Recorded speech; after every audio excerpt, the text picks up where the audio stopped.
네, 여러분들께서 모두 다 경제적 자유를 누릴 수 있게끔 도와드리는 저는 이윤지고요. 함께 하실 주식 멘토부터 소개해드리도록 하겠습니다. 대범이노베이션의 최창림 멘토와 이 시간 함께합니다. 멘토님 안녕하세요. 네, 안녕하세요. 네, 일주일 만에 또 뵙게 됐습니다. 이번 네. 주 정말 많은 이벤트들을 앞두고 경계감이 끼어 있었고 네. 이벤트를 확인하고 나니까 시장은 더 빠졌습니다. 네, 오늘 맞아요. 시장 좀 어떻게 보셨을까요? 오늘 시장 그렇게 좀 순탄치 않을 거다라고 좀 예상은 했었고요.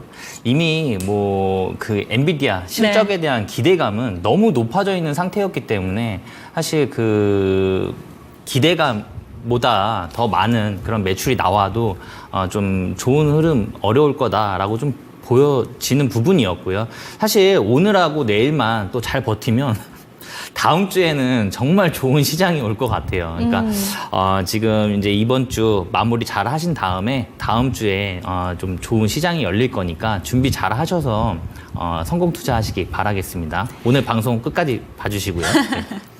네, 좋습니다. 네. 다음 주에는 좀 9월의 시작인 만큼 좀 분위기 반전이 일어났으면 하는 마음으로 세 가지 수익 봉투 결제 한번 올려보도록 할게요. 첫 번째 수익 봉투는 지금도 이야기가 나왔었지만 엔비디아 후폭풍에 대해서 조금 더 자세하게 이야기를 들어봐야 될 것 같습니다. 실적 정말 잘 나왔어요. 네, 맞습니다. 이렇게 연속으로 실적이 잘 나오는 것 자체가 대단한데 네. 이거에 대해서는 이미 우리는 다 예상을 한 거고 결국에 우리의 우려감을 얼마나 씻겨줄 것인가 이런 부분에 기대를 했을 텐데 그 부분이 해소가 되지 않다 보니까 주가는 빠졌습니다. 어떻게 그렇죠. 보셨을까요?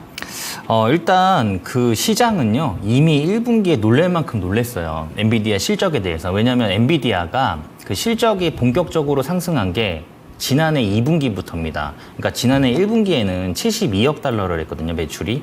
그렇기 때문에 이번 연도 1분기에 260억 달러를 했어요. 그러다 보니까 전년 동기 대비해서 260%가 상승을 한 상황이고요. 그리고 영업이익 또한 690%가 1분기에 상승을 했었습니다. 이미 놀랄 만큼 놀란 상태고요.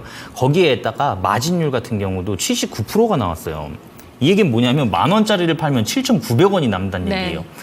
그 이미 시장은 그 1분기에 그 1분기 어닝 서프라이즈에 이미 놀랄 만큼 놀랬기 때문에 더 놀랄 것도 없었고요. 전교 1등한테 다시 전교 1등 했다고 해서 기대감이 더 높아지거나 그런 부분은 아니고요.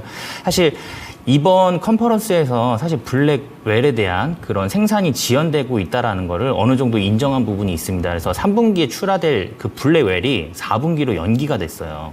그러다 보니까 그 실망 매물이 지금 나오는 겁니다. 네. 왜냐하면 생산 일정이 지금 지연이 되면서 이 출하 일정도 확실시 되고 있지 않다 보니까 그 부분에 대한 실망 매물이 좀 나오면서 시간에 급락을 보였고요.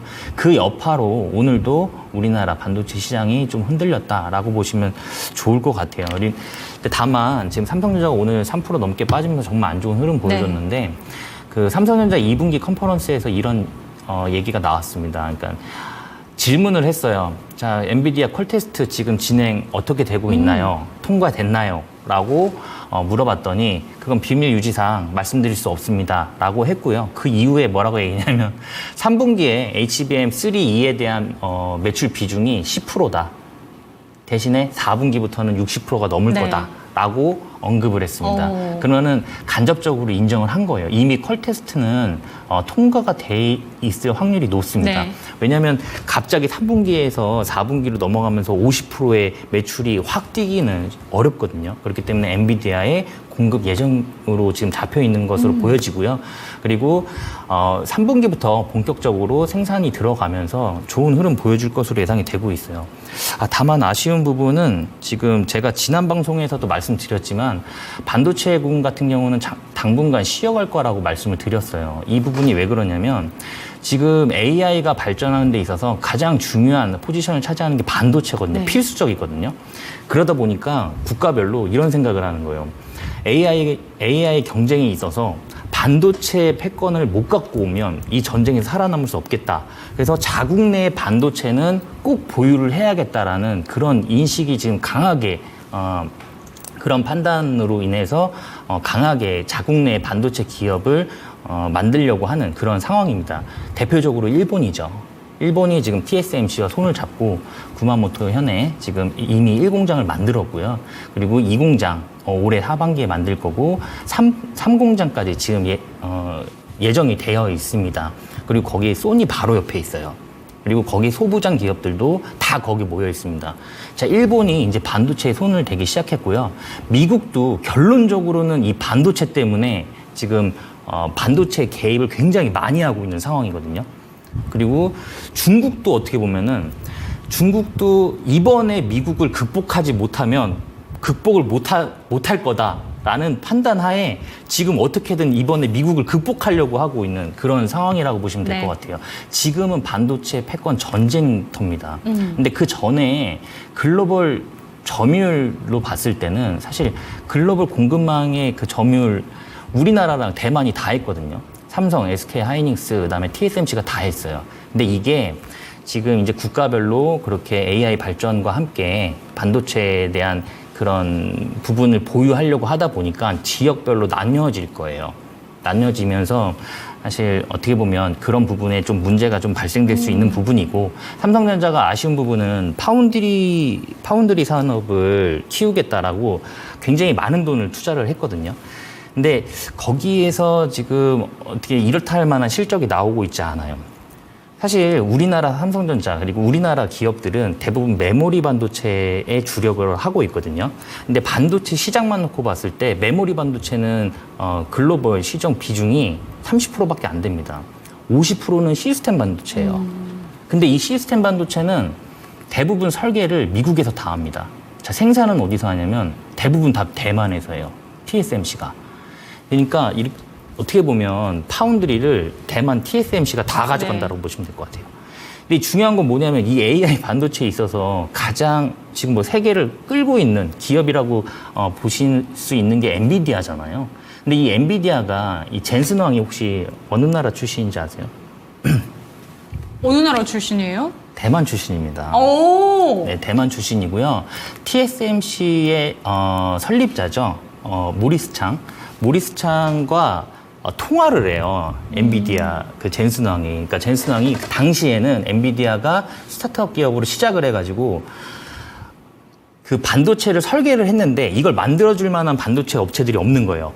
자사 반도체들을 만들기 바쁜 겁니다. 근데 이거를 이제 그 TSMC에 요청을 해요. 근데 바로 모리스 창이 전화를 합니다. 전화를 해가지고 이제 젠슨 왕이 통화를 해요. 젠슨 왕도 놀랬어요. 바로 전화가 오니까. 그래서 그 당시에는 TSMC 입장에서는 이 엔비디아라는 이 조그만 알을 굉장히 소중하고 그리고 지극정성으로 품은 거예요. 근데 여기서 병아리가 나온 게 아니고 공룡이 나와버린 겁니다. 이렇게 클지는 당시에도 몰랐다라고 해요. 그렇기 때문에 지금 유대 관계가 굉장히 많이 쌓여져 있는 상태고 그런 부분에 있어서 앞으로 이미 엔비디아와 TSMC는 굉장히 많은 협력을 한 상태라서 지식 재산이 많이 축적돼 있는 상태입니다. 그래서 사실 이 파운드리를 뚫고 들어가기가 좀 쉽지 않은 상황이거든요. 그래서 어떻게 보면 삼성전자 입장에서는 퀄테스트는 지금 아마 마무리가 된 것으로 예상이 되고 있기 때문에 4분기부터는 그쪽 매출이 좀 확대가 되면서 좀 좋은 흐름 보일 거다라고 저는 예상하고 있습니다.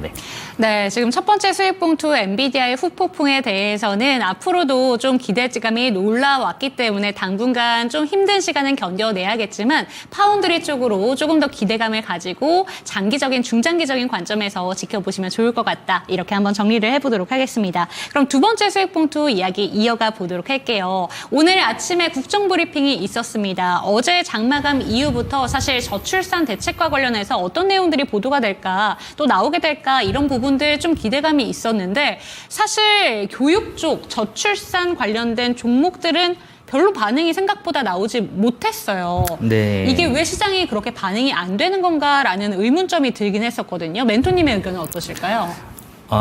지금 같은 시장 같은 경우는 수급이 좀 확실하지 않은 그런 이슈에는 반응을 잘 안 해요. 그리고 이런 이슈보다는 좀 강한 이슈 있잖아요. 어떤 뭐 AI라든가 지금은 또 제약바이오가 주도를 하고 있기 때문에 제약바이오 관련된 이슈라든가 이런 부분에 대해서 강하게 반응을 하지 사실 이런 부분은 단기성 이슈로 끝날 가망성이 높습니다. 그래서 오늘 어떻게 보면 이제 원격 진료 관련 종목들도 잠깐 움직였었는데 네. 이것도 어떻게 보면 코로나19에 대한 영향이 더 큰 것으로 좀 보여져요. 그리고 교육주 같은 경우도 좀 움직였어요. 뭐 온라인 교육 강화라든가 교육 개혁에 있어서 뭐 디지털 교과서로 이제 전환한다는 얘기도 있고요. 네, 그런 종목으로는 이제 뭐 IBM 넷이라든가 메가MD 웅진 싱크빅 이런 종목들이 있는데 이런 종목들도 초반에 좀 움직이는 것 같더니 바로 또 내려오더라고요. 그러니까 지금 원체 수급이 부족한 상태이다 보니까 이런 모든 이슈를 다 아우를 수 있는 그런 상황은 아니다라고 저는 보여져요. 그래서 지금 이 그 국정 브리핑과 관련된 이슈 같은 경우는 시장에 미치는 영향은 굉장히 좀 제한적일 네. 거다라고 저는 보고 있습니다. 네. 상대적으로 그런데 건설주는 오늘 장 초반에 이 나머지 개혁 관련된 쪽보다는 조금 더 움직였다고 좀 보였습니다. 특히나 네. HDC 현대산업과 개발 같은 경우에는 좀 다른 흐름을 보여준 것 같았는데 네. 건설주에 대해서는 좀 그럼 어떻게 바라보실까요? 저는 건설주는 긍정적으로 바라보고 네. 있고요. 그리고 건설주가 지금 이 국정 브리핑 때문에 움직이는 게 아니라 어떻게 보면 이제 금리 인하 시즌이잖아요. 그러다 보니까 건설주가 금리 인하 수혜 받을 수 있는 그런 테마다라고 보시면 네. 될 것 같고요. 지금 정부에서도 지원 사업을 굉장히 많이 하고 있습니다. 왜냐하면 지금 경기가 침체되다 보니까 이 경기를 가장 빨리 부양할 수 있는 방법은 건설 경기를 살리는 거거든요.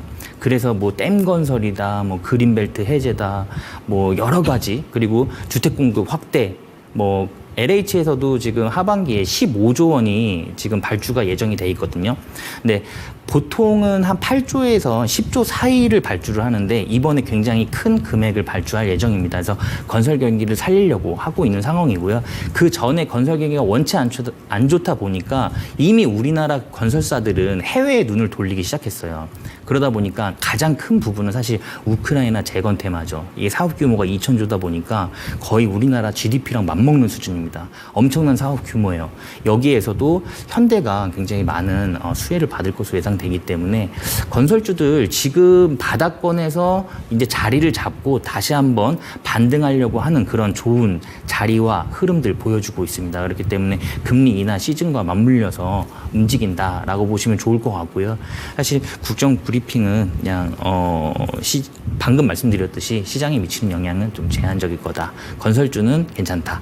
이렇게 보시면 될 것 같습니다. 네, 시장 자체가 좀 지지부진하게 힘이 빠져 있는 장세다 보니까 아무래도 정책을 새롭게 발표한다고 해도 이 수급이 확 이동하기는 쉽지 않다라는 점을 짚어주신 것 같습니다. 참고가 되셨으면 좋겠고요. 건설주 같은 경우에는 기존에도 관심이 모여지고 있는 업황이다 보니까 조금은 다르게 접근하시는 게 좋겠다라는 점 참고가 되셨으면 좋겠습니다.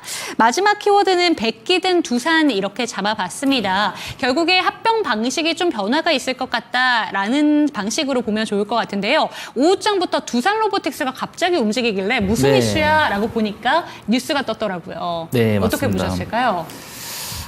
일단 뭐 저는 이 주주를 좀 생각하는 차원의 그런 부분은 아니었다라고 네. 좀 보여져요. 그래서 좀 실망 매물이 좀 나왔다라고 좀 보여지고요. 어쨌든 지금 이 철회가 됐는데 합병안이 철회가 됐는데 이거는 밥캡 주주 입장이랑 로보틱스 주주 입장이 다르거든요.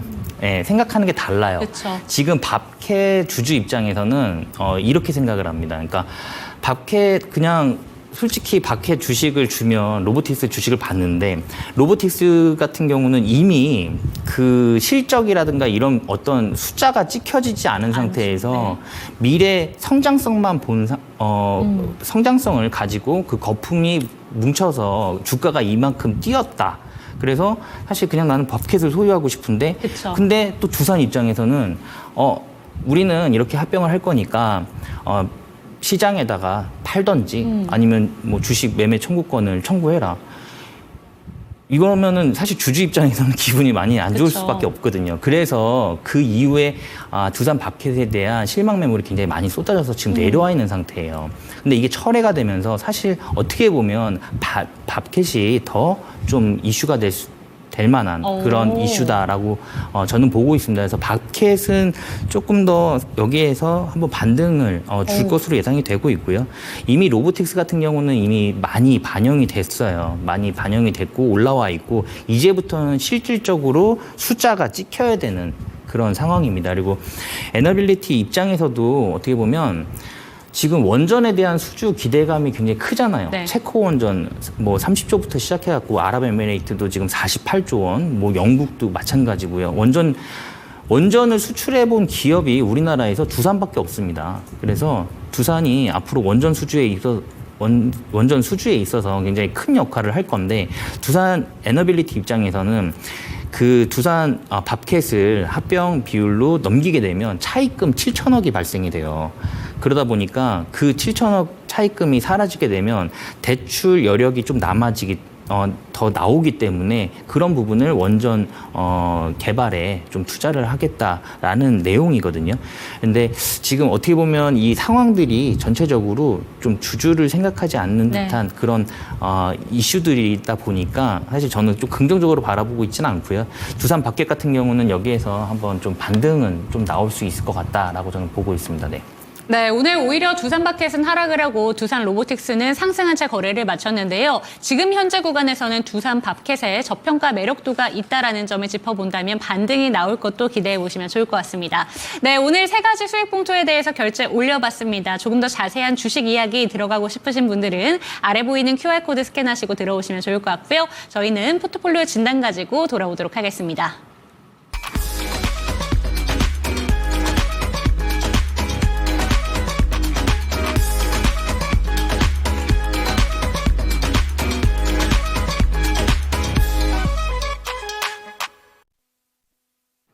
네, 가슴속에 사표를 품어두고 계신다면 저희에게 진단 받아보시고요. 경제적 자유를 누려보시기 바랍니다. 참여하시는 방법부터 안내 도와드릴게요. 아래 보이는 QR코드 스캔하시고 들어오시면 되겠고요. 0221-8547번으로도 전화 주시면 진단 참여 가능합니다. 그렇다면 오늘은 어떤 분께서 포트폴리오 보내주셨는지 화면으로 만나보시죠. 네, 주식 투자 자산은 2억 3천만 원 운영하고 계시고요. 포스코홀딩스, TCC 스틸, HDC, 현대산업개발, 아모레퍼시픽, 대한항공 들고 계십니다. 지금 수익 나고 있는 종목이 대한항공은 소폭의 반등만 지금 수익만 가져다 주고 있고요. HDC, 현대산업개발, 조금 전에 저희가 부동산 관련해서 이야기를 하면서 언급이 나왔던 종목인데 이 종목을 빼고는 지금 다 일제히 파란불 켜고 있습니다. 손실폭도 좀 크게 부담스러운 부분인데요. 사연을 한번 보니까 2차 전지는 뭐 말할 것도 없이 가슴이 아프고요. 화장품도 갑자기 급락을 해서 이러지도 저러지도 못하고 있습니다. 반도체 종목을 조금 더 추가하고 싶은데 포트폴리오 진단해 주시면서 반도체 종목에 대한 이야기도 해주세요 라고 보내주셨습니다. 그럼 먼저 이 중에서 수익 나고 있는 종목부터 차근차근 한번 짚어볼게요. HDC 현대산업개발 오늘 정책 관련된 종목 중에서 또 부동산은 좀 긍정적인 뷰를 봐주신 것 같아요. 네. 이 종목 끝까지 들고 가봐도 괜찮을까요? 네, 이 종목은 더 가지고 가야 됩니다. 제가 방금 말씀드렸듯이 지금 정부가 건설 경기 회복에 대한 지원을 아끼지 않고 있는 상황이에요. 그러다 보니까 아마 수혜를 받을 것으로 좀 예상이 되고 있고요. 주택 공급 확대 이슈도 있죠. 그렇기 때문에 LH에서도 이제 하반기에 15조 넘는 금액이 발주가 예정으로 돼 있기 때문에 좋은 흐름 보여줄 거다라고 저는 보고 있고요.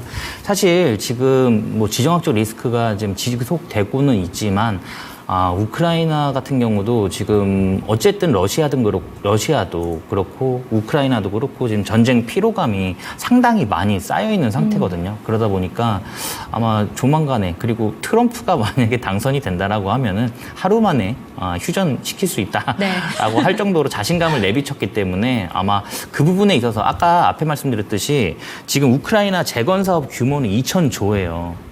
우리나라 그 GDP 거의 맞먹는 수준입니다. 그래서 엄청나게 큰 사업이거든요. 그렇기 때문에 그런 부분에 분명히 이슈를 받을 거고요. 그리고 금리 인하가 이제 될 거기 때문에 금리 인하 수혜 그런 종목이다라고 보시면 될 것 같아요. 그래서 지금 고점 돌파하는 구간인데 지금 최근에 그러니까 이번 주 시장이 흔들렸음에도 불구하고 제가 봤을 때는 흔들리고 있는 그런 모습이 전혀 아니에요. 네. 그래서 추가적인 상승은 더 있을 거다라고 저는 보고 있습니다. 그래서 현대산업개발은 보유 의견입니다. 네. 네, 보유 의견 주셨는데 그렇다면 지금 목표가를 어느 정도로 한번 바라보시는지만 한번 여쭤봐도 괜찮을까요, 멘토님? 목표가는 일단 3만 원은 좀 넘길 것으로 네. 예상이 되고 있고요. 전 고점인 3년 전 고점이거든요. 33,000원. 뭐 요 정도까지는 좀 바라볼 수 있지 않을까라고 저는 일단은 보고 있고요. 어쨌든 여기에는 52주 신고가 돌파 구간이기 때문에 굉장히 빠른 속도로 움직일 거예요. 네. 만약에 돌파를 시작을 한다라고 그러면. 그렇기 때문에 그런 빠른 대응 전략과 그런 부분은 따로 별도로 받으셔야겠다. 저와 함께 하시거나 그렇게 하시면 될 것 같습니다. 네. 네, 좋습니다. 첫 번째 종목으로는 지금 수익 잘 내고 있는 HDC 현대산업개발부터 살펴봤는데요. 끝까지 홀딩해 보시기 바랍니다. 3만 원 구간 올라갈 수 있다라고 하니까 긍정적으로 바라보시면서 지켜보시면 좋을 것 같고요. 내가 갖고 있는 포트폴리오 전체적으로 진단 받아보고 싶습니다라는 생각이 드신다면 아래 보이는 QR코드 스캔하시고 들어오시면 되겠습니다. 다음 종목으로는 약간의 수익만 가져다 주고 있는 대한항공입니다. 이 종목은 지금 일단 국제유가 하락이라던가 달러 약세에 조금 긍정적인 면을 받지 않을까라는 생각은 드는데요. 애매해요, 네. 수익이. 평단가도 약간 네. 간당간당한 느낌인데 네. 멘토님께서 좀 촌철살인 같은 좀 멘트를 해주셨으면 좋겠어요. 저는 사실 애매하진 않습니다. 네. 예, 그냥 좀 좋은 흐름이라고 저는 보여져요. 그래서 방금 앵커님이 얘기하셨듯이 이제 국제 유가가 지금 하락을 하고 있죠. 네. 그래서 이제 항공유라든가 이런 부분을 보통 이제 달러로 많이 사기 때문에 지금 달러 약세와 그리고 국제 유가 하락으로 인해서 영업이익은 확대가 될 거예요. 대한항공이. 그래서 그런 부분에 있어서 좀 긍정적으로 좀 바라보고 있는 상황이고요. 그리고 해외 여행객이 팬데믹 이전 수준으로 지금 돌아갔습니다. 그만큼 지금 굉장히 해외 여행객도 지금 늘어나고 있는 그런 상황이기도 하고요. 그리고 국제선 항공 화물도 지금 6개월 연속 계속 증가를 하고 있어요.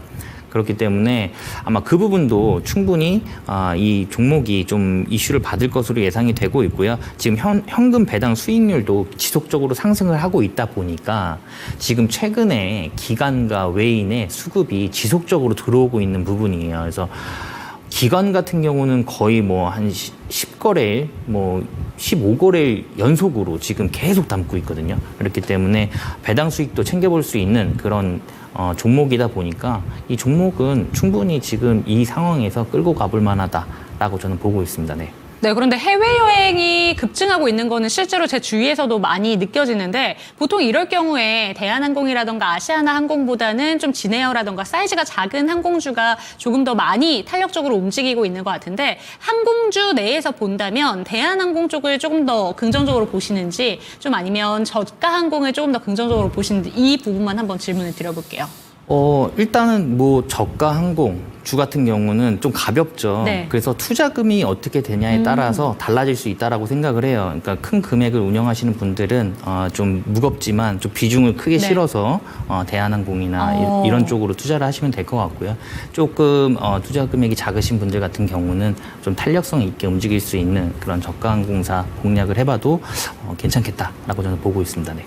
네, 좋습니다. 두 번째 종목으로는 항공주 중에서 대장주죠. 대한항공 살펴봤고요. 체크가 되셨습니다. 좋겠습니다. 내가 갖고 있는 종목들 진단 받아보고 싶습니다. 그런데 한 종목이 아니라요. 전체적으로 한번 포트폴리오를 진단해 주세요라는 생각이 드신다면 아래 보이는 QR코드 스캔하시고 들어오시면 좋을 것 같습니다. 다음 종목으로는 2차 전지가 가슴이 아프다라고 이야기를 해주셨는데 이 종목 바로 한번 가보도록 하겠습니다. 포스코홀딩스 42만 9천 원에 들고 계시고 비중은 20%고요. 수익이 아니고 지금 손실 중이시죠. 20% 마이너스권에 위치를 하고 있습니다.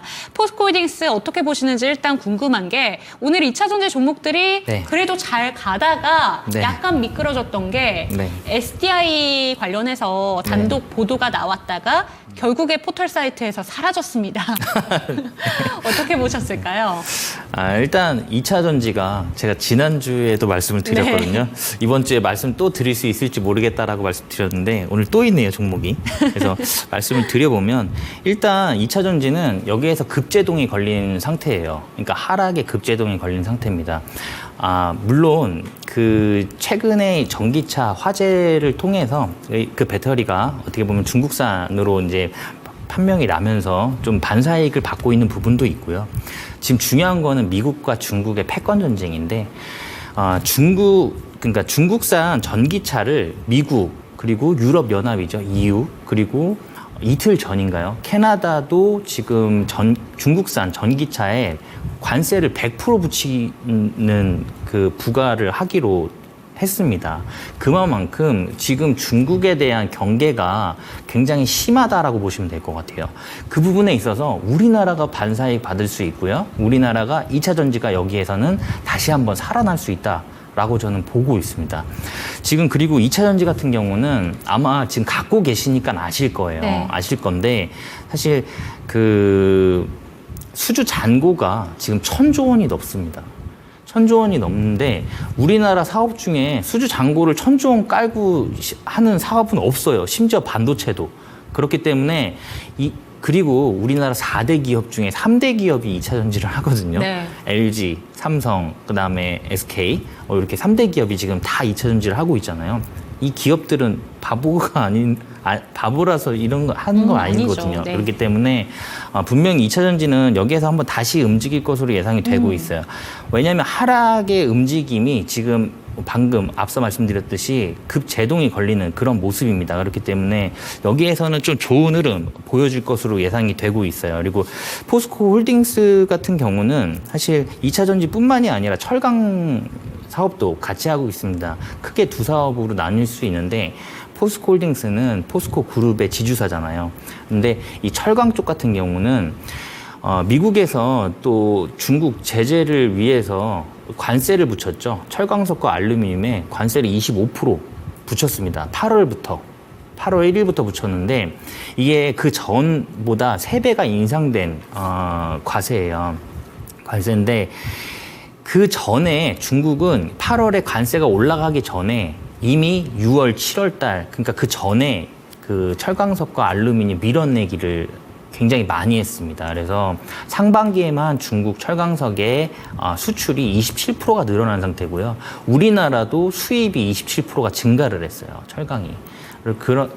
그러다 보니까 이 포스코 홀딩스가 철강 쪽이든 2차 전지든 약간 실적 악화가 되면서 좀 좋은 흐름 못 보였던 거고요. 어쨌든 지금 중국이 밀어내기 이후에 이제 본격적으로 감산에 들어갔습니다. 감산에 들어갔기 때문에 철강색은 다시 올라가면서 좀 원자재 가격이 좀 올라갈 것으로 예상이 되고 있어요. 그리고 미 대선이 남았죠. 미 대선이 남았는데 미 대선에서도 어떻게 보면은 뭐 해리스 대통령이 되든 트럼프가 되든 부양책은 분명히 나올 거고요. 경기 회복에 대한 기대감 때문에 원자재의 수요가 증가할 거다. 이런 부분에 있어서도 원자재 가격이 충분히 상승할 수 있는 부분입니다. 그래서 어떻게 보면 2차 전지도 좀 긍정적으로 좀 바라보고 있고요. 철강 사업도 긍정적으로 바라보고 있기 때문에 이 부분에서는 반등하면서 좋은 흐름 보여줄 것으로 예상되고 있어요. 지금 가격이 42만 9천 원이신데 이 가격은 저는 좀 기관 투자가 어느 정도 들어가신다라고 하면은 수익권도 갈 수 있는 가격대라고 저는 보여져요. 지금 42만 원 부근이면 여기인데 충분히 이 이상 갈 것으로 저는 보고 있습니다. 최소한 44만 원까지는 움직일 수 있다라고 봐요. 그래서 좀 좋은 흐름 보여줄 수 있는 그런 기업이니까 조금 더 보유하시면서 추이를 살펴보시면 좋을 것 같습니다. 네, 2차 전지 관련해서도 전반적으로 한번 흐름을 짚어볼 수 있었고요. 포스코홀딩스 같은 경우에는 철강 산업도 잘 영위하고 있기 때문에 수익권으로 얼마든지 가져갈 수 있다라는 점 이야기를 해주셨습니다. 참고가 되셨으면 좋겠고요. 이 내용을 듣다 보니까 철강, 원재료 이런 값에 대해서 상승 쪽으로 얘기를 해주셨고 그렇다면 이 종목에 대해서 바로 한번 질문을 드려보도록 하겠습니다. TCC 스틸이고요. 지금 갖고 계신 종목 중에 가장 손실이 큰 종목인데 TCC 스틸하면 요새 또 뉴스가 나오고 있는 게 테슬라의 원통형 배터리 양산 이야기가 나오면서 약간의 반등은 가져가고 있는 것 같습니다. 그런데 여전히 좀 손실이 큰 구간이기 때문에 네. 이 종목은 어떻게 바라보면 좋을까요? TCC 같은 경우는, 스틸 같은 경우는 네. 방금 말씀드렸듯이 이제 미국 대선 결과에 상관없이 경기 부양책은 나올 거예요. 그 경기 회복 기대감에 원자재 가격은 올라갈 겁니다. 그래서 아마 원자재 관련된 종목들은 좀 좋은 흐름 보여줄 것으로 예상이 되고 있어요. 그리고 지금 달러 가치가 하락을 하고 있잖아요. 보통 달러 같은 경우는 안전자산으로 인식이 돼 있는 상태고요. 원자재 같은 경우는 위험자산으로 인식을 합니다. 그래서 반대로 움직이는 경우가 많아요. 그래서 달러가 내려가면 달러 가치가 떨어지면 원자재 가격이 상승을 하고 이런 반대의 움직임을 보여주거든요. 그래서 원자재 가격은 아마 여기에서 다시 한번 상승할 것으로 예상이 되고 있습니다. 그리고 지정학적 리스크가 아직 안 끝났잖아요. 원자재를 생산하는 그런 국가들에 대한 지정학적 리스크가 아직 안 끝났기 때문에 중동 분쟁이라든가 우크라이나가 아직 안 끝났기 때문에 그런 부분도 원자재 가격의 상승을 부추기고 있다라고 보시면 될 것 같아요. 네. 그래서 다만 그런 부분에 있어서 원자재 가격은 상승할 것으로 예상이 되면서 그런 관련 종목들이 좀 움직일 것으로 예상이 되고 있어요. 근데 이 TCC 스틸 같은 경우는 이 바로 위에 매물대가 지금 하락한 지가 얼마 안 됐거든요. 이 그 횡보 흐름을 보이던 상황에서 이 하락한 지가 얼마 안 됐어요. 그래서 지금 이 위에 계신 분들은 여기서 지금 거의 한 1년 동안 주가가 지속적으로 형성이 됐다라고 보시면 될 것 같아요. 그래서 이 종목을 갖고 계신 분들이 지금 이 박스권 안에서 대부분 다 갖고 계실 거거든요. 여기에서 조금만 올라가면 바로 그 매도 물량이 나올 수 있는 자리예요. 그래서 기술적으로 봤을 때는 좋지 않습니다. 하락을 지금 시작한 초반이기 때문에 여기에서 추가 하락이 더 나올 수가 있어요. 그래서 이 매물 벽도 제가 방금 말씀드렸듯이 1년 동안 계속 여기에서 지금 매수가 이루어져 있기 때문에 굉장히 강한 매물 벽이다라고 보시면 될 것 같아요. 그래서 돌파는 어렵다라고 봐요. 그러면 여기에서 지금 이 매물 벽이 걸리는 게 얼마 안 올라도 지금 바로 걸리거든요. 그렇기 때문에 단기적으로 잠깐 상승했다가 하락하는 흐름이 여기까지는 올라갔다가 이렇게 내려올 수 있는 흐름이 있긴 하지만 이 종목은 제가 봤을 때는 하락 초반이기 때문에 정리하시는 게 좋을 것 같아요. 그래서 저는 이 종목은 매도 의견입니다. 네, 지금 매도 의견이 나왔습니다. 지금 매물대도 상당 부분 좀 많이 쌓여있는 구간이다라는 점 짚어주시면서 조금 더 내려갈 가능성에 대해서 보시고 계신 것 같은데요. 그럼 내일이라도 당장 매도를 하면 좋은 건지 어떻게 잡아보는 게 좋을까요? 저는 기회비용 차원에서 내일 매도를 하는 게 좋다라고 저는 보고 있어요. 네, 좋습니다. TCC 스틸 매도 의견 나왔으니까요. 참고가 되셨으면 좋겠습니다. 내가 갖고 있는 종목들 전체적으로 한번 진단을 받고 싶습니다. 포트폴리오 보내주시면 진단 도와드리니까요. 아래 보이는 QR코드 스캔하시고 들어오시면 좋을 것 같고요. 02-2128-8547번으로도 참여 가능합니다. 다음 종목 가보도록 하겠습니다. 아모레퍼시픽. 마음이 아픈 종목 중에 하나입니다. 다행히 좀 비중은 8%여서 다행이다라는 생각이 들긴 드는데요. 아모레퍼시픽의 실적 쇼크 이야기가 나오고 나서 크게 반등도 나오지 않고 있고 화장품 종목도 요새 좀 힘이 빠진 것 같습니다. 네. 아모레퍼시픽 한때는 정말 잘 갔던 종목이기 때문에 다시 기대감을 가져봐도 되는 건지 멘토님의 의견은 어떠실까요? 아모레퍼시픽 같은 경우는 어닝 쇼크가 나오면서 급락을 했어요. 네. 급락을 했는데 그러면서 갭이 발생됐죠. 갭이 발생됐는데 이 갭은 메꾸기가 쉬운 구간입니다. 그래서 아마 이 갭은 어느 순간은 분명히 메꿀 거예요. 근데 이 어느 시점이냐가 굉장히 중요한 그런 상황입니다. 근데 메꾸긴 메꿀 거거든요. 지금 어떻게 보면 이 종목은 하락이 제한적이에요. 그냥 하방 경직으로 지금 돼 있는 상태고 추가적인 하락은 없는 상태에서 지금 상승을 준비하고 있는 모습으로 보여집니다. 사실 제가 앞전에도 이 종목은 한번 언급을 드린 적이 있어요. 지금 그 전에는 이 화장품 테마 같은 경우는 중국 매출 비중에 대한 그런 부분이 굉장히 강했거든요. 굉장히 많은 비중을 차지를 했습니다, 중국이. 근데 지금은 중국 비중, 그러니까 중국의 의존도가 낮아진 상태에서 이 시장이 미국과 그리고 유럽, 그리고 중동 쪽으로 확대가 되고 있는 그런 상황이에요. 중동 쪽에서도 지금 한국 팝 아티스트의 그 메이크업 따라하기가 유행이라고 합니다. 그래서 지금 시장 확보는 이제 글로벌적으로 마무리가 됐어요. 이제는 매출이 더 확대될 수 있는 그런 상황이다라고 보시면 될 것 같고요. 그 전에 중국 비중 의존도가 낮아지면서 되려 더 많은 글로벌적인 시장이 더 확대가 됐다라고 보시면 될 것 같습니다. 그래서 아마 매출은 지금 화장품 관련된 수출액이 보통 지금 분기에 계속 역대급 수출량을 지금 보여주고 있거든요. 갱신하면서.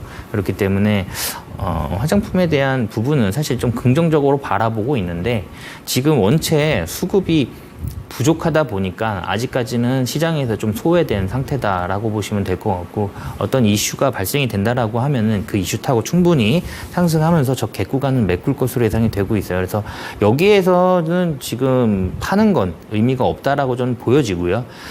일전에 앵커님하고 저하고 이거 다시 한번 얘기했을 때 그때 채팅창에 어떤 분이 이런 질문을 했었어요. 네. 여기 이제 바닥인 것 같은데 이제 사도 맞아요. 되나요? 라고 이제 그런 분들이 지금 많은 상태입니다. 그래서 매수세가 조금 어느 정도 들어오고 있는 상태예요. 그래서 여기에서는 바닥을 좀 지지할 것으로 보여지고 있기 때문에 여기에서는 갭을 메꾸는 그런 상승이 나오지 않을까. 약간 기간의 문제긴 하지만 그래도 손실 보는 것보다는 지금 시장 상황도 어렵다 보니 보유하면서 조금 더 지켜보자라고 말씀드릴 수 있을 것 같습니다. 네, 좋습니다. 오늘도 전체적으로 포트폴리오 진단 다 도와주셨는데요. 지금 아모레퍼시픽 같은 경우에는 이제 바닥은 잘 닫고 있으니까 지금 지지하는지만 잘 확인해 보면서 들고 가보자라는 점 체크가 되셨으면 좋겠습니다. 포트폴리오 진단 원하신다면 아래 보이는 QR코드 스캔하시고 들어오시면 좋겠습니다. 그렇다면 어떻게 포트폴리오가 변화가 됐는지 화면으로 만나보시죠.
네, 요즘 시장 많이 어렵습니다. 어렵고요. 그리고 변동성이 원체 크다 보니까 좀 힘든 그런 시즌을 겪고 있으실 거라고 저는 예상이 돼요. 요즘에 전문 트레이더 입장에서 바라봤을 때도 매매하기, 트레이딩하기 굉장히 어려운 시장이다라고 저도 보고 있습니다. 그렇기 때문에 지금 시청하고 계신 분들 이 흐름과 그러니까 이 변동성의 흐름에 잘 타신 분들은 수익이 더 극대화될 수 있지만 반대로 이 흐름과 어긋나는 매매들을 하고 계신 분들은 아마 잠도 못 주무실 거고요. 좀 힘든 마음고생을 하고 계실 거다라고 좀 생각이 들어요. 그래서 제가 오늘 이 시장을 이길 수 있는 그런 매매 기법 그리고 매매 어떻게 해야 되는지 좀 드려보도록 하겠습니다. 자, 시장을 이기는 편안한 매매예요. 일단 마음이 편해야 됩니다. 마음이 편해야지 우리가 가져올 수 있는 수익률들 다 가져올 수 있는 거거든요. 자, 마음이 편하려면 어떻게 해야 됩니까? 우리는 싸게 사야 돼요. 싸게 사서 비싸게 팔아야겠죠. 자, 일단 종목을 컨택을 하실 때 중요한 부분은 시장을 이끄는 지속 성장 가능한 그런 주도 테마에 있는 종목을 컨택을 하셔야 돼요. 왜냐하면 우리가 트레이딩을 하다 보면 분명히 물리거든요. 분명히 물리는데 보통 손절 잘 못하시는 분들 많으시잖아요. 그렇기 때문에 본전에서 빠져나올 수 있는 기회를 주거나 아니면 다시 수익권으로 오면서 수익을 주면서 빠져나올 수 있는 그런 기회를 주는 종목들, 그런 종목들은 대부분 시장을 이끄는 지속 성장 가능한 그런 주도 테마라고 보시면 될 것 같아요. 그런 주도 테마에서 종목을 일단 컨택을 하셔야겠다라고 보고 있고요. 그 다음에는 이제 실적이 기반된 성장성 높은 종목이에요. 이게 요즘에 믿을 거는 변동성이 원체 크고 수급 이동이 너무 빠르다 보니까 우리는 믿을 게 실적밖에 없습니다. 하다못해 실적이 기반된 그런 종목들 있잖아요. 예를 들면 1분기에 좋은 실적을 발표를 했어요. 2분기에는 더 좋은 실적, 3분기에는 더 좋은 실적. 이런 실적 이슈만으로도 우리한테 좋은 수익률을 줄 수 있는 상황이고요. 단기적인 트레이딩을 할 때도 이 실적은 꼭 챙겨 보셔야 돼요. 주식은 확률 싸움이거든요. 확률 싸움인데 통계적으로도요. 실적이 기반된 종목이 올라가더라도 상승폭이 훨씬 더 큽니다. 우리가 원하는 그 큰 수익률들은 실적이 기반된 종목들이 대부분이에요. 그래서 이 기업이 적자 기업인지 아니면 실적은 잘 찍히고 있는 건지 그런 걸 좀 체크를 해보셔야겠다라는 부분입니다. 그리고 최근 거래 대금과 거래량이 증가하는 종목을 보시면 될 것 같아요. 왜 최근을 앞에다 붙였냐면은 제가 방금 말씀드렸잖아요. 우리는 시장을 이기려면 편안한 매매를 해야 됩니다. 편안한 매매를 하려면 싸게 사야 돼요. 그래서 그동안 시장에서 소외됐지만 밸류에이션보다 충분히 저평가되어 있는 그런 바닥권에 있는 그런 종목들, 지금 이제 상승을 시작하려고 하는 그런 종목들을 옥석을 가리셔서 매매를 하신다라고 하면은 우리가 원하는 큰 상승률들 다 누려보실 수 있다라고 말씀을 드리는 부분이에요. 그래서 최근 거래 대금과 거래량이 증가하는 종목을 보자. 거래 대금도 왜 붙였냐면 거래량만으로는 이 확실히 메이저의 수급이 들어왔는지 확인하기가 어려워요. 왜냐하면 종목별로 1,000원짜리도 있을 거고요. 10,000원짜리도 있을 거고 100,000원짜리도 있을 겁니다. 그러다 보니까 거래 대금도 꼭 체크를 해보셔야 된다라는 부분입니다. 자, 메이저의 누적 수급 중요합니다. 개인이 우리가 원하는 30%, 40%, 50% 급등 못 시켜요. 메이저의 수급이 분명히 동반이 됩니다. 그렇기 때문에 메이저의 누적 수급은 항상 체크를 해보셔야 돼요. 알고 있는 메이저 뭐가 있죠? 기관이 있을 거고요. 외인이 있을 거고, 그리고 스마트 머니가 있을 거고, 뭐 다 합쳐서 다 세력이라고도 하죠. 그러니까 이런 메이저의 누적 수급은 기관과 외인의 수급은 사실 매일매일 체크, 모니터링 하실 수가 있어요. 종목별로. 그렇기 때문에 그런 부분들 챙겨 보셔야 된다라고 말씀드릴 수 있을 것 같고요. 그리고 어쨌든 그런 메이저의 수급들도 그 차트상, 그러니까 기술적인 분석상 다 흔적이 남습니다. 그래서 그런 것도 다 체크를 해볼 수가 있어요. 그래서 그런 부분에 있어서 메이저의 누적 수급 좀 챙겨보자라는 부분입니다. 그리고 당일 유동주식 거래량 30% 이상, 이거는 단기 트레이딩 할 때 필요한 부분이에요. 이거 쉽게 설명을 드리면 주식이 만약에 발행 주식이 1,000만 주인데 대주주가 200만 주를 가지고 있고 2대주주 이하 100만 주를 갖고 있다. 그러면 유동 700만 주가 남잖아요. 거기서 30%면 210만 주입니다. 그 정도의 거래량이 그날 발생이 돼야 단기 트레이딩 할 수 있는 그런 종목이다라고 보시면 될 것 같아요. 그런 종목들이 빠지더라도 덜 빠집니다. 거래량이 그 정도 들어와줘요. 왜냐하면 요즘에 거래량이 굉장히 작아요. 수급 자체가 부족하다 보니까 단봉으로 정말 작은 거래량으로 단봉으로 쏘아 올렸다가 그리고 정말 적은 거래량으로 단봉으로 다 내려버리는 경우도 굉장히 많습니다. 이거 굉장히 리스크한 부분이거든요. 그렇기 때문에 거래량 어느 정도 되는지 꼭 체크를 해보셔라 라고 말씀드릴 수 있을 것 같아요. 자, 이런 식으로 시장을 이기는 편안한 매매를 하면서 그동안 제가 안내해드렸던 종목들 한번 살펴보도록 할게요. 일단 라파스입니다. 라파스인데 지금 여기가 횡보처럼 보여요. 횡보처럼 보이는데 상한가고요. 요거 상한가고 20% 다 넘는 급등입니다. 이건 거의 상한가에 준하는 상승률이고요. 그러다 보니까 여기서부터 여기까지 굉장히 급하게 크게 올라가다 보니까 이게 횡보처럼 보이는 거예요. 근데 이게 하락 구간입니다. 하락 구간. 그래서 하락 구간인데 제가 이날 시초가 공략을 드렸어요. 시초가 공략을 드려서 그때 당시에 시초가가 15,900원이었거든요. 근데 3거래일 만에 거의 뭐 크게 상승을 했고요. 5거래일 만에 최고가 31,500원까지 올라갑니다. 제가 이 라파스 같은 경우는 비만 치료제 관련 종목으로 드렸어요.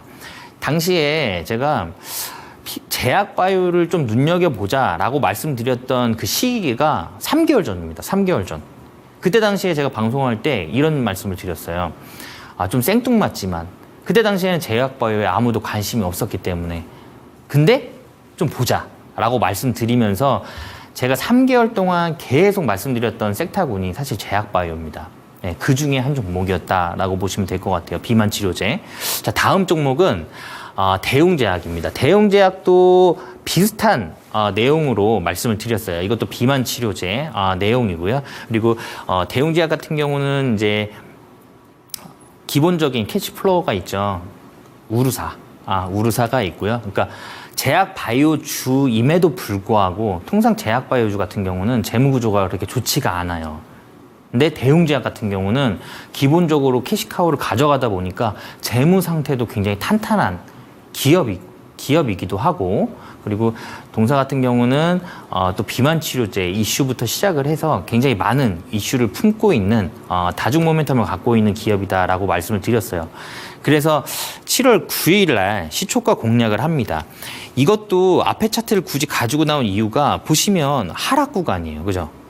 하락 구간인데 여기에서 캔들이 윗꼬리를 그리면서 크게 한번 그리죠. 거래량이 여기에서 확 들어옵니다.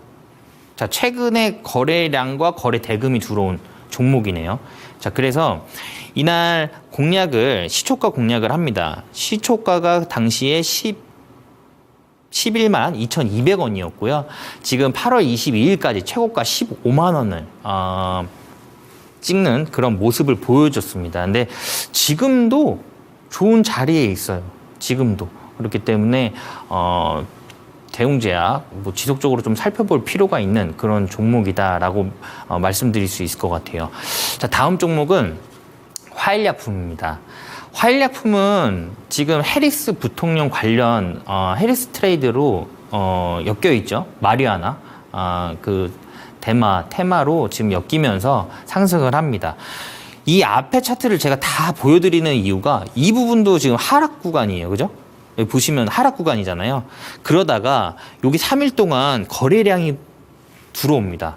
거래량이 들어오고 제가 여기에서 요날 이 캔들의 시초가 공략을 합니다. 1,715원 공략을 해서요. 그 이후에 24, 25, 26일이네요. 3일. 그러니까 3거래일 만에 2,185원까지 올라갔다라고 보시면 될 것 같아요. 그래서 이런 화일약품도 좋은 흐름 보였다. 지금 보시면 아시겠지만 다 제약바이오주예요. 그러니까 제가 그 전부터 제약바이오주 좀 눈여겨 보셔야 된다라고 지속적으로 말씀드렸던 부분이거든요. 자, 그리고 다음 종목은 현대로템입니다. 현대로템은 제가 공략을 여기서 했어요. 시초가 4750원에 했고요. 그 이후에 제가 이 상승 흐름에 있어서 계속 언급을 드렸어요. 계속 언급 드렸고요. 지금도 좋다라고 말씀드렸어요. 지금도. 제가 이 현대로템은 지난 방송에서도 지금도 좋다라고 말씀을 드렸습니다. 그래서 저희가 시초가 4750원 공략을 해서 그 이후에 최고가 55,300원까지 올라갔고요. 지금도 좋은 흐름 보여주고 있습니다.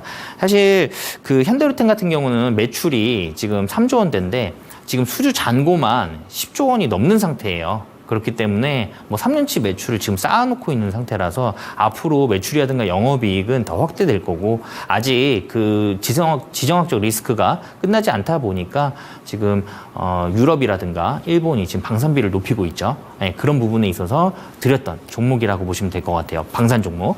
자, 다음 종목은 똑같은 내용입니다. 하나 에어로스페이스 9조 원대 매출을 하고 있는데 지금 수주 잔고가 30조 원이 넘어요. 그래서 방산 같은 경우는 지금 지속적으로 수주가 늘어날 예정입니다. 그래서 지금 어떻게 보면 가성비 대비 그 기술력을 인정받았어요. 그래서 1차 수주가 됐음에도 불구하고 나갔음에도 불구하고 2차 수주가 이어지고 있는 부분이 그것 때문에 그렇거든요.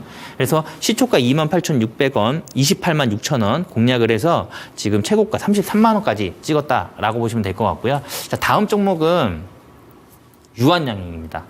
유한양행인데, 네, 제가 이거를 너무 찍고 싶었어요. 제가 저번 주에 이 방송에서 종목 그 포트폴리오 정리하면서 유한양행 한번 공략해보자라고 지난 일주일 전 방송에서 말씀드렸던 종목이에요.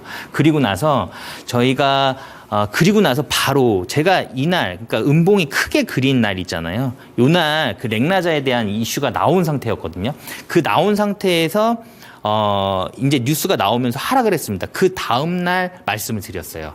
그래서 이날 시초가를 공략을 했거든요. 이 양봉, 큰 양봉, 이 시초가 공략해서 그 이후에 지속적으로 상승을 했고요.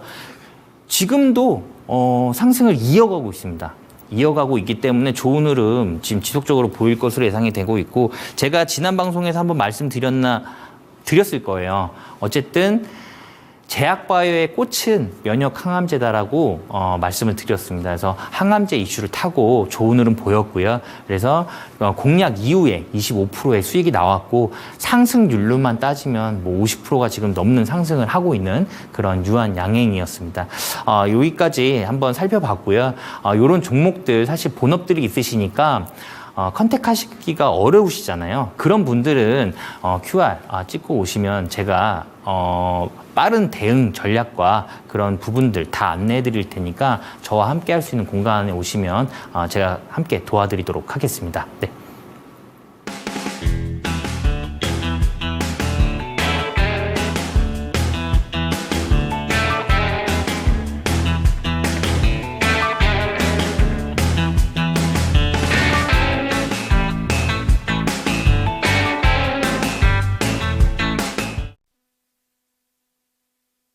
네, 주식 멘토에게 다양한 강좌를 한번 들어보고 싶다라는 생각이 드신다면 아래 보이는 QR코드 스캔하시고 들어오시면 좋을 것 같습니다.